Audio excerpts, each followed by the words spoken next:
panalipod.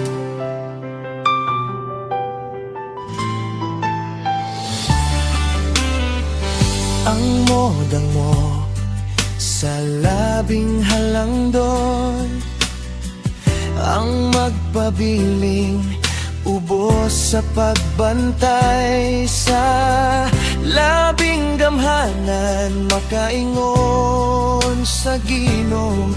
Ikaw ang akong malalaban nutig panalipod.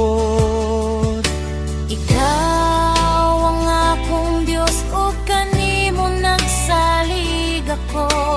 Gikan sa tanang katalagman nga wala mo hisayri. Ilikay kagayod niya, ingon man sa tanang sakit nga makamatay.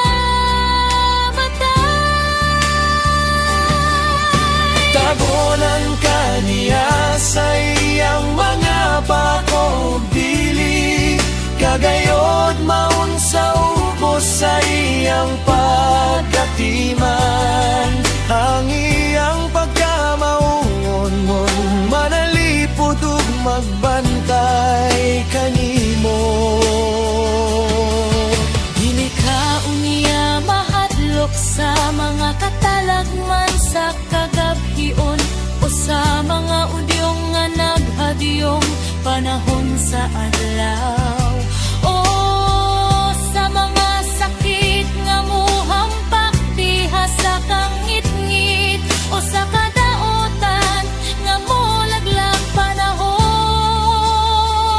Sa adlaw mahimong mga pukan ng usa kalibo, diha sa imong kiliran na pulo kalibo. Libot kanimo apan dili kagayod maunsa, makita mo niya unsaon pagsilot ang mga daotan.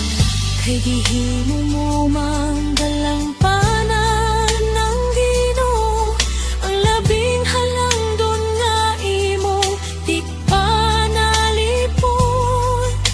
Walay katalagman nga mudangat kanimo, ug walay kadaot nga moabot duol sa imong puloy-ana.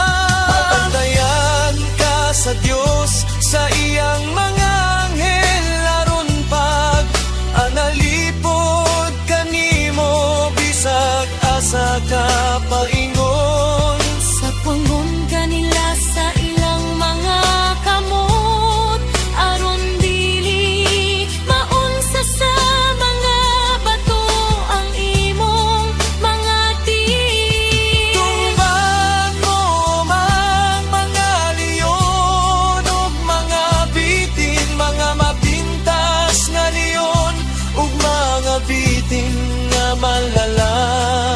Ang Diyos nag-ingon. Luwason ko katong nahigugma kanako, ug panalipdan ko katong miila sa akong ngalan.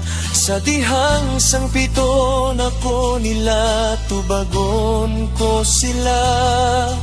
Maguban ako kanila sa dihang anaa sila sa kalisdanan. Luwason ko sila ug pasidunggan. Gantihan ko sila taas nga kinabuhi ug luwason ko, gayot sila